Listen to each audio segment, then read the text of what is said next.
أعوذ بالله من الشيطان الرجيم.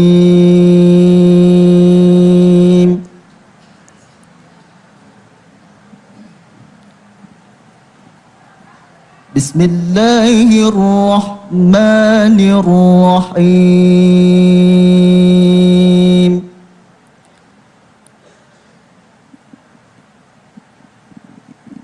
إنما التوبة على الله للذين يعملون السوء بجهالة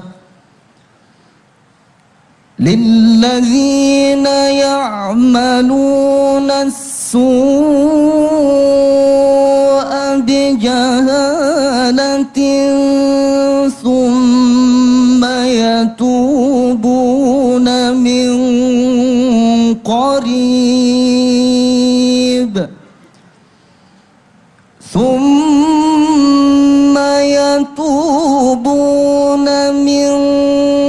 قريب فأولئك يتوب الله عليهم وكان الله عليما حكيما. وليست التوبة للذين يعملون السيئات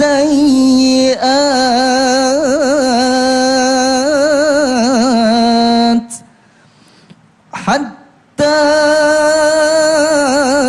إذا حضر أحدهم الموت قال إني تبت الآن ولا الذين يموتون وهم كفار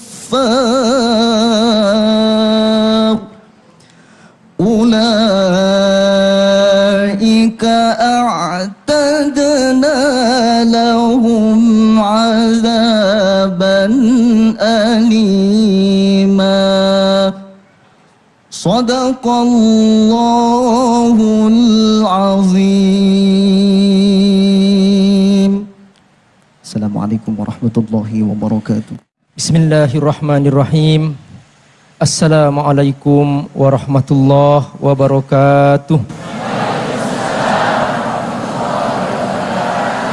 Alhamdulillah wassalatu wassalamu ala Rasulillah wa ala alihi wa sahbihi wa mawala. Ashhadu an la ilaha illallah wahdahu la syarikalah wa ashhadu anna Muhammadan abduhu wa rasuluh.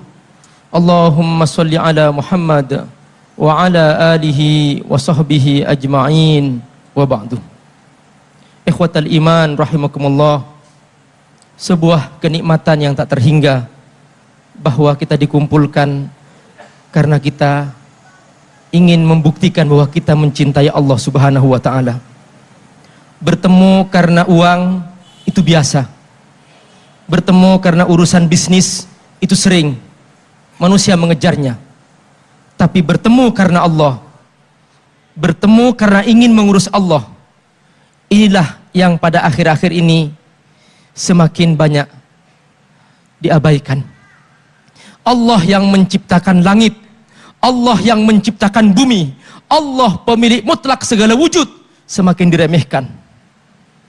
Manusia banyak mengejar uang, manusia banyak mengejar bos, manusia banyak mengejar dunia, sementara Allah Subhanahu wa taala semakin diremehkan, semakin direndahkan, semakin diabaikan. Maka pertemuan yang tak terhingga ketika kita berkumpul karena Allah Subhanahu wa taala. Dan kita berkumpul karena kita ingin mendapatkan ampunannya. Kita berkumpul karena kita ingin mengejar ampunan Allah Subhanahu wa taala. Mengapa? Karena syarat mutlak untuk masuk surga harus mendapatkan ampunan Allah Subhanahu wa taala. Tidak mungkin seseorang masuk surga kalau tidak mendapatkan ampunan Allah Subhanahu wa taala. Itulah rahasia kenapa Allah Subhanahu wa taala selalu mengulang-ulang dalam Al-Qur'an antara surga dan maghfirah. Setiap Allah menyebutkan tentang surga dengan berbagai istilah, entah itu ajrun kabir dan sebagainya, Allah selalu menyebutkan sebelumnya maghfirah. Disebutkan oleh Rasulullah SAW, Bani Israel ini abadallah sab'ina sana, dia menyembah kepada Allah, beribadah kepada Allah 24 jam, tidak pernah berbuat maksiat. Sab'ina sana, selama 70 tahun. Lalu kata Rasulullah SAW, nanti di alam akhirat dia ketika dipanggil oleh Allah Subhanahu wa taala, Allah bertanya kepadanya, "Bima tadkhulul jannah?" Dengan apa kau masuk surga? Dengan yakin dia menjawab, "Adkhulul jannah bi amali ya Rabb." Aku masuk surga dengan amalku ya Allah. Abattuka sab'ina sana walam a'sika. Aku telah patuh kepadamu selama 70 tahun dan belum pernah aku berbuat maksiat kepadamu. Lalu kata Allah, "Khudh nikmatal basar." Ambil satu nikmat mata. Wad'uha fi kaffah. Letakkan di timbangan. Dan kumpulkan semua amalnya dia selama 70 tahun. Wad'uha fi kaffah, kata Allah, letakkan di timbangan sebelahnya. Fatarajjahatil ain, kata Rasulullah SAW, ternyata lebih berat nikmat mata. Kata Allah, udkhulin nar, masuk neraka kamu. Amalmu tidak memenuhi syarat masuk surga. Fabaka, dia menangis. Lalu dia mengatakan, adkhulul jannah bi rahmatika ya Rabb, adkhulul jannah bi rahmatika ya Allah. Aku masuk surga karena rahmatmu ya Allah. Lalu Allah mengizinkan, Allah mengampuni. Udkhul jannah bi rahmati, masuklah surga dengan rahmatku. Begitulah ternyata bahwa tidak mungkin seseorang masuk surga tanpa mendapatkan dua hal. Pertama, ampunan, maghfirah. Kedua adalah rahmah, baru dia masuk surga.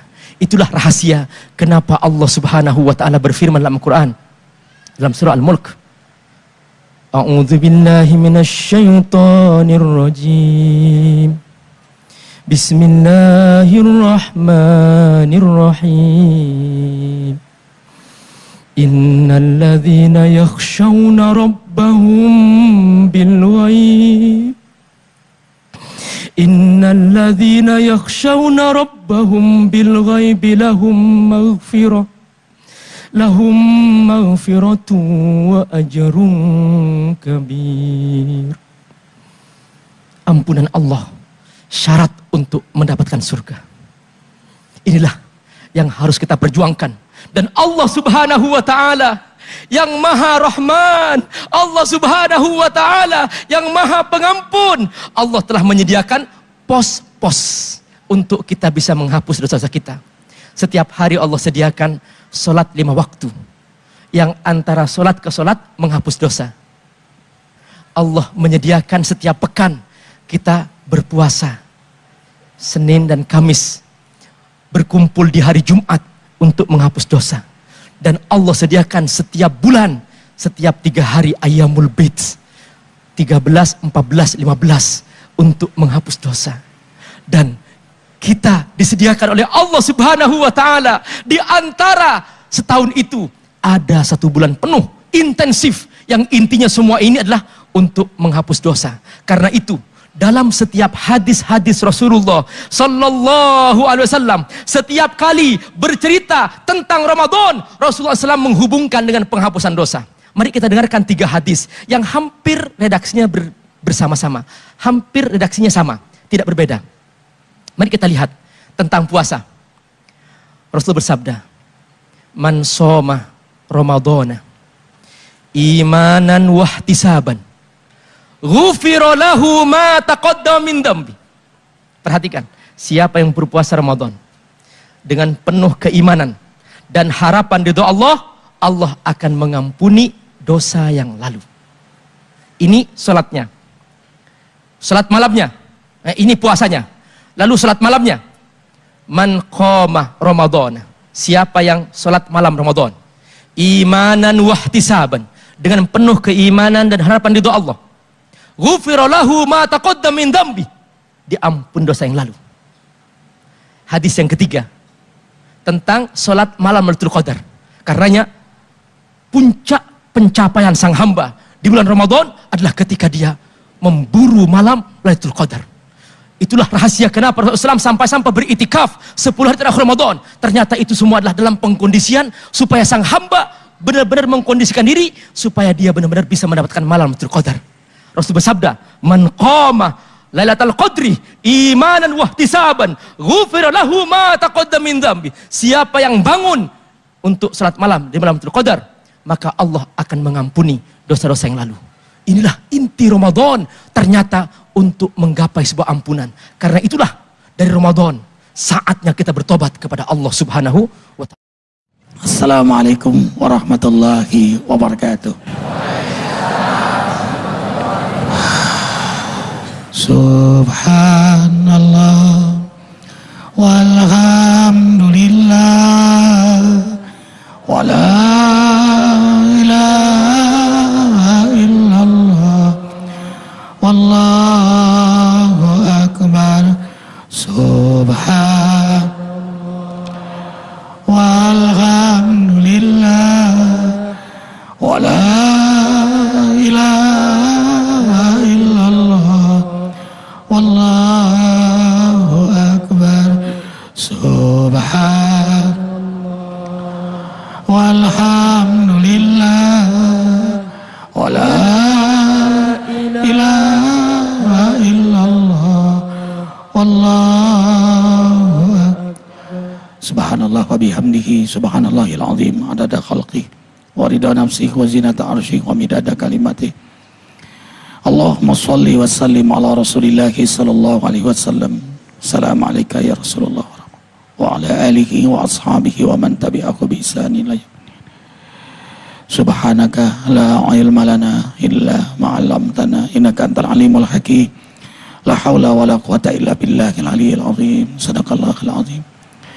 Sebenarnya lebih afdal mendengar ketimbang bicara. Karena kalau bicara dituntut oleh Allah di akhirat nanti, lima taquluna ma la taf'alun. Besarlah benci Allah, besarlah murka Allah kepada orang yang berbicara tapi tidak mengamalkan apa yang ia bicarakan. Tapi yang mendengar tidak dituntut, tapi yang bicara dituntut.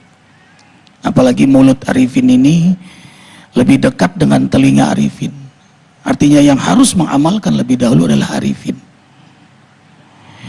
Allahu Akbar. Tapi karena ini bagian dari dakwah, fastabiqul khairat, berlomba-lomba dalam kebaikan. Dan ini amal kerja yang terbaik, bukan profesi. Kalau dakwah jadi profesi, dia cari duit dalam dakwah. Dakwah adalah amal kerja terbaik setiap mukmin. Semua kita merindukan rahmat Allah, ibadah, amal saleh, akhlak. Tapi dari semua ibadah, amal saleh, akhlak yang tertinggi, yang begitu cepat mengundang rahmat Allah dan begitu besar rahmat Allah untuk hambanya adalah dakwah. Puncak ibadah, dakwah. Puncak amal saleh, dakwah. Puncak akhlak, dakwah. Puncak jihad, dakwah. Karena itu kita bersyukur melalui televisi Antv ini. Dakwah kita tidak hanya untuk kita yang hadir di rumah Allah, Masjid Raya Bintaro yang indah ini, tapi untuk negeri yang kita cintai. Semoga Allah luruskan nawaitu kita. Allahu Akbar. Kita nggak bisa lurus kecuali Allah yang meluruskan kita. Kita hanya bisa bermujahadah, terus beribadah, terus beramal saleh, terus berakhlak mulia, terus minta ampun pada Allah, terus salat malam, terus mentadabburkan Quran, terus berjamaah di masjid, terus duha, terus menjaga wudhu, terus istighfar, terus zikir, salawat setiap kesempatan, terus sibuk dalam perbaikan-kebaikan. Itu pun belum tentu diridhoi oleh Allah. dirahasiakan oleh Allah. Apakah hamba yang terus-menerus beribadah diridhoi atau tidak, dirahmati apa tidak, diampuni apa tidak, agar yang bermujahadah terus-menerus mengemis ridhonya. Apakah dosa kita diampuni oleh Allah? Mestur, dimisterikan oleh Allah, agar kita terus minta ampun kepada Allah. Jadwal kematian mastur, dimisterikan oleh Allah, agar kita terus menerus waspada, hati-hati, begetatan yang kadang datangnya sekonyong-konyong.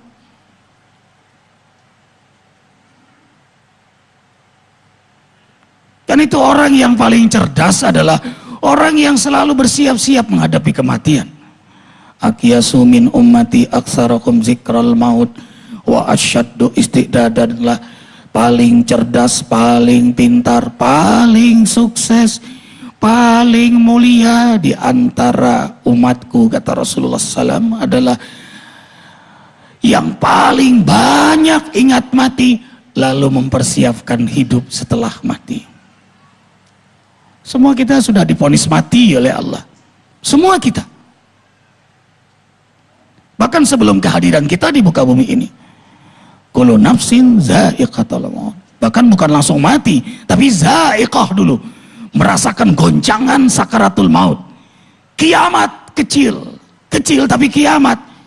Kita akan mengalami goncangan hebat itu. Dan itu goncangan yang sangat dahsyat. Sampai-sampai Rasul SAW mengajarkan doa menghadapi sakaratul maut itu. Allahumma hawwin alaina fi sakaratil maut. Kita belum mati, tapi kita terus berdoa. Setiap selesai sholat, doa keselamatan itu kita baca.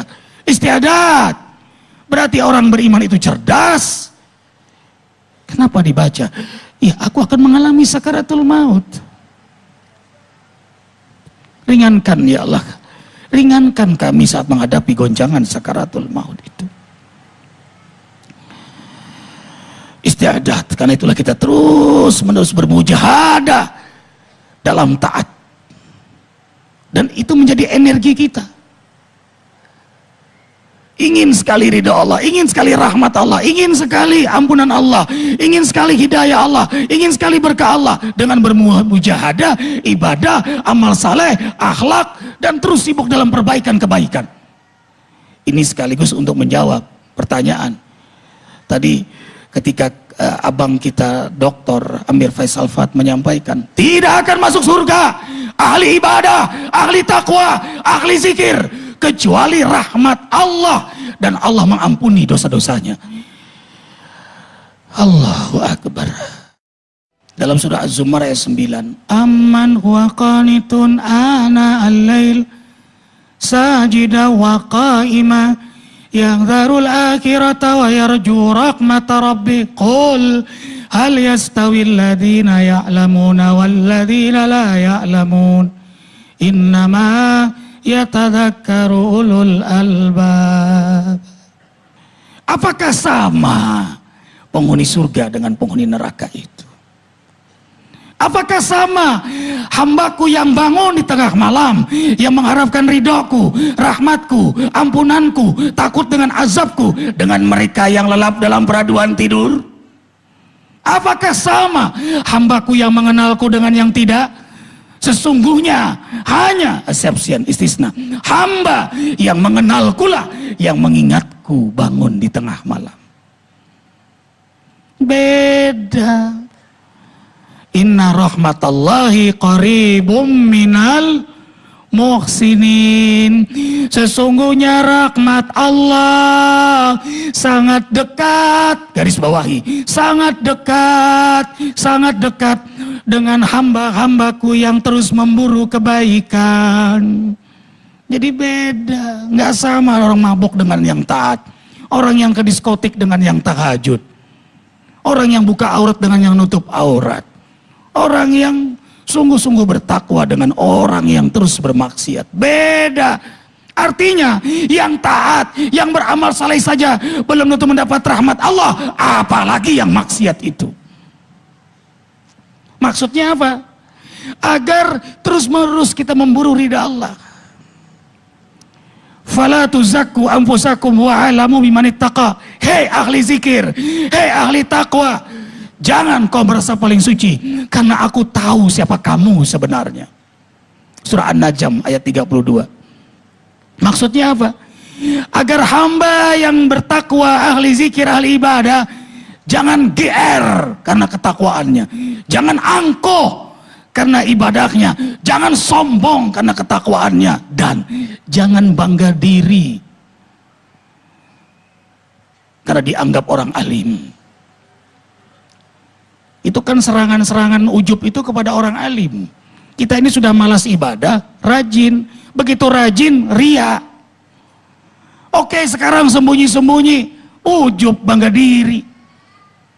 Ini masih ingat Ustadz Yusuf Mansur, Ustadz Dr. Amir Faisal Fad.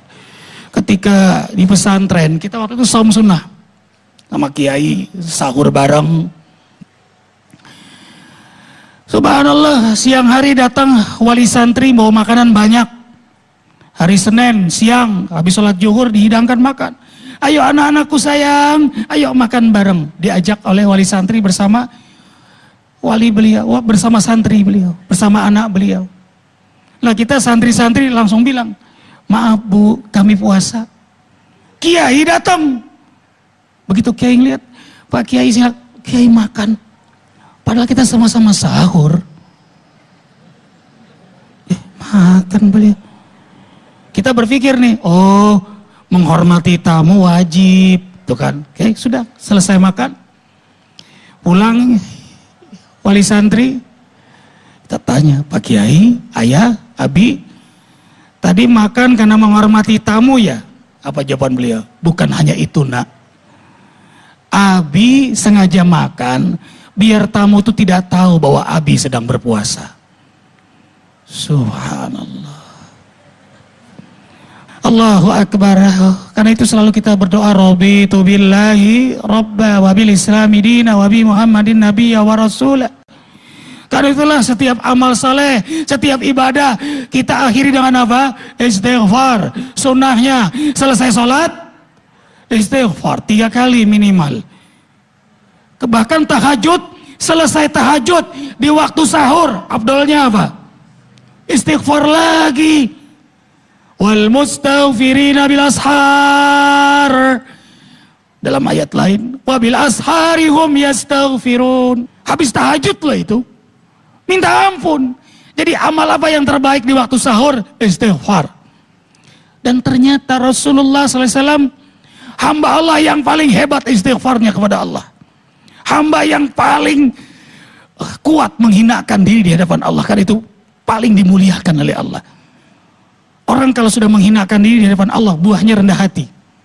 Orang kalau sholatnya khusyuk, pasti rendah hati dia. Karena penghinaan diri kepada Allah dalam sholat itu penghinaan yang paling nikmat. Ketika ditanya, Nabi Adam, siapa engkau hai Nabi Adam? Aku adalah makhluk manusia yang pertama diciptakan oleh Allah. Yang kedua, ditanya lagi, Nabi Ibrahim, siapa engkau? Aku kekasih Allah. Ditanya Nabi Isa, aku ruh Allah. Kemudian ditanya lagi, Nabi Musa, siapa engkau? Aku mutakalim yang bisa bicara langsung dengan Allah. Ketika ditanya Nabi Muhammad SAW, man anta? Apa jawaban beliau? Ana Abdullah al-Mujnib. Aku hamba Allah yang banyak dosa. Allahu Akbar. Ternyata hamba itu semakin mendekat kepada Allah, ia semakin menghinakan diri kepada Allah. Karena itulah ia paling banyak istighfarnya kepada Allah. Rasulullah SAW, hamba Allah yang paling banyak istighfarnya kepada Allah. Tidaklah aku bangun dari tempat dudukku kecuali aku 70 kali minta ampun pada Allah. Dalam riwayat lain, mi'ah marrah, 100 kali aku minta ampun kepada Allah. Pantaslah beliau menjadi khatamul anbiya'i wal mursalin. Hamba yang paling mulia dari semua makhluk Allah, lebih mulia daripada nabi, lebih mulia daripada malaikat, Nabi Muhammad sallallahu alaihi wasallam. Karena itu beliau mengajarkan banyak istighfar. Bismillahirrahmanirrahim. Assalamualaikum warahmatullahi wabarakatuh. Terima kasih Ustadz Amir Faisal, makasih ya Bang. Saya pernah cerita tentang 3 kisah. Ada orang naik sepeda. Di depan dia punya sepeda dikasih ranjang Ustadz Amir. Terus didudukinlah anak umur 1,5 tahun gitu. Terus dia jalan. Dia naik sepeda arah ke bandara dari pintu air. Dari Cengkareng. Dari awal dia sudah jalan di jalan yang benar. Jadi mobil ke arah sana, dia jalan sisian. Tapi menjelang perempatan pintu air, dia ke kanan. Berlawanan arah. Nyimpang begitu, kemudian menyisiri. Dulu sih masih ada sungai ya, masih ada sawah. Nyisir, kemudian terantuk batu. Terantuk batu, ini mobil cepat semua nih jalannya nih. Seng, cepat semua. Terantuk batu, terus anaknya jatuh. Kira-kira kalau malaikat Israel ada di situ, yang dicabut siapa? Yang mana yang dicabut? Bapaknya yang masih di sepeda atau anaknya yang jatuh? Takdir ternyata berbicara lain. Yang disambar kepalanya sama mobil bapaknya. Lah kan bapaknya di sepeda. Karena bapaknya mungut tuh anak. Mungut tuh anak, kepalanya kesenggol. Akhirnya dia meninggal. Kisah yang kedua, tetangga saya. Dia seorang guru, anaknya sekolah, istrinya udah mau melahirkan. Kemudian dibawalah ke rumah sakit, dibawalah ke bidan. Nah, sebelum dibawa ke bidan, Ustadz Arifin Ilham yang dirahmati Allah, Ustadz Amir dan jamaah semua yang hadir, juga pemirsa di Antv dimanapun saudara berada. Sebelum ayah, ibu, dan calon jabang bayi ini berangkat ke bidan, malaikat Israel ada di situ. Perhatikan pertanyaannya. Malaikat Israel ada di rumah itu. Sang suami, yakni si guru tadi, bersama istrinya yang akan melahirkan, akan berangkat menuju ke bidan. Pertanyaannya kira-kira, siapa yang meninggal? Israel udah di situ tuh. Siapa yang meninggal? Pemirsa boleh ngirimin jawaban ke nomor. Siapa yang meninggal kira-kira? Ayahnya, ibunya, apa si jabang bayi? Coba, yang mana yang nebak ayahnya? Yang nebak ibunya mana? Yang nebak jabang bayinya? Gimana caranya meninggal? Kalau emang ente bilang bapaknya, gimana caranya meninggal? Katanya udah pernah denger. Mencurang. Nggak ada yang tahu. Secara teori, kayaknya lagi ngincer ibu sama anaknya kan? Salah satu dari dua nih. Kalau nggak ibunya, anaknya. Tapi Masya Allah, ternyata ibu sama si anak ini, ibu sama si ayah ini dan si jabang bayi, ternyata lolos. Bisa berangkat ke bidan. Sementara Israel tetap di situ. Berarti ngincer siapa dia? Ada yang belum datang loh. Ada yang belum datang tadi. Siapa yang belum datang? Anaknya yang lagi sekolah. Tapi bener nggak Israel menanti anak tuh orang yang lagi sekolah? Bener nggak? Belum tentu. Siapa tahu datang tetangganya. Matinya di situ. Mana tahu? Atau datang maling, datang perampok, matinya di rumah orang yang lagi dia malingin. Betul nggak? Belum tentu. Dan subhanallah, anaknya pulang. Israel di situ tuh. Berarti makin deket nih. Siapa kira-kira yang paling jadi calon korban nih? Jadi calon almarhum siapa?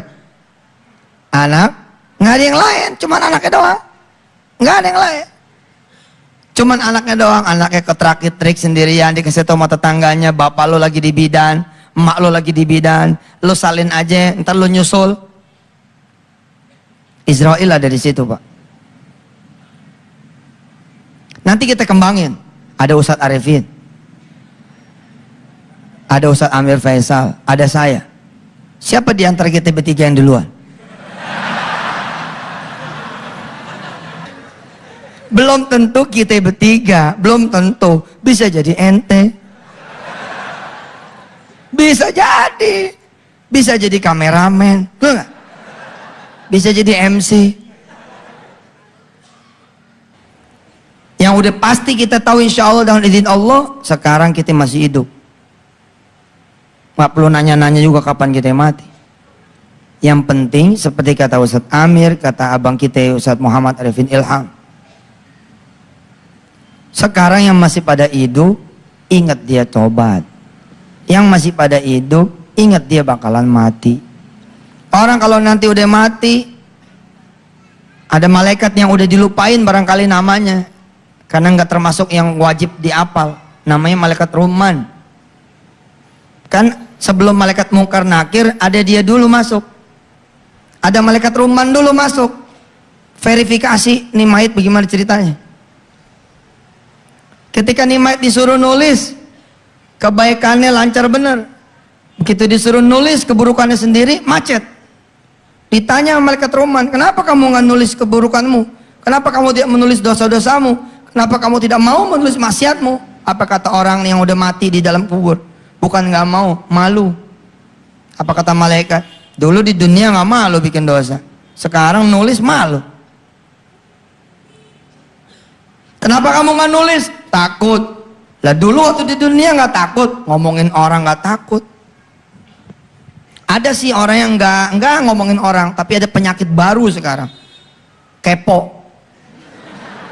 Pengen tahu aja, nggak ngomongin gitu, tapi nyari tahu gitu.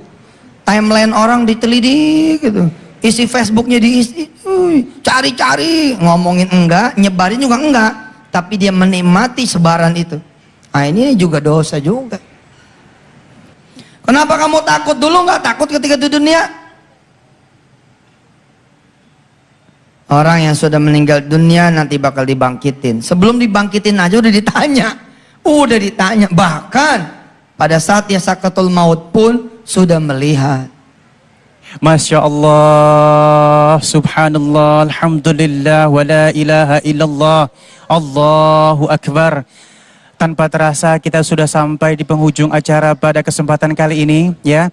Insya Allah apa yang sudah disampaikan oleh guru besar kita semuanya menjadi cambuk atau pukulan buat kita, sehingga kita pada saat ini setelah mendengarkan acara 3D dan untuk jamaah semua yang hadir ini setelah pulang ke rumah, benar-benar menuju ke pintu taubat Allah Subhanahu wa Ta'ala.